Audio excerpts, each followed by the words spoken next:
ప్రయాణ ప్రేమికులకు నమస్కారం అండి. ఈ వీడియోలో నేను మీకు చూపిస్తున్నది అందరికీ తెలిసే ఉంటుంది. ఇది మొన్న ఈ మధ్య మేము రామేశ్వరం వెళ్ళినప్పుడు తీసిన వీడియో ఇది. అక్కడ నేను చూసింది ఏంటంటే పంబన్ వంతెనండి.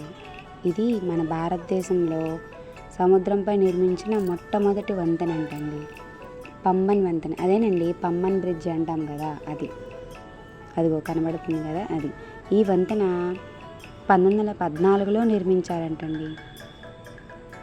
ఈ వంతెన రామేశ్వరం పట్టణాన్ని పంబన్ ద్వీపంతో కలుపుతుందంట. ఈ వంతెన నిర్మించి మన 2014 ఫిబ్రవరి 24 నాటికి 100 సంవత్సరాలు పూర్తయిందంటండి. దీనికి ఉన్న ప్రత్యేకత ఏంటంటే సముద్రంలోని ఓడలు వచ్చినప్పుడు ఇది 72 మీటర్లు నిలువుగా నించుని తెరుచుకుంటుందంట. వినడానికి చాలా ఆశ్చర్యంగా ఉంది కదా, కానీ చూడటానికి మాకు అవకాశం కలగలేదు. ఇది మీరు ఎవరైనా చూసుంటే మీ అనుభూతిని మాతో పంచుకోగలరు కామెంట్ రూపంలో. ఇప్పుడు వస్తుంది చూడండి.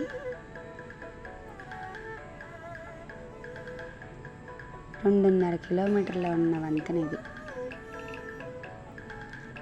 అది అక్కడ మీకు కనబడుతుంది కదా, అదే వంతెన సముద్రపు ఓడలు వచ్చినప్పుడు నిటారుగా నించుంటుందంట.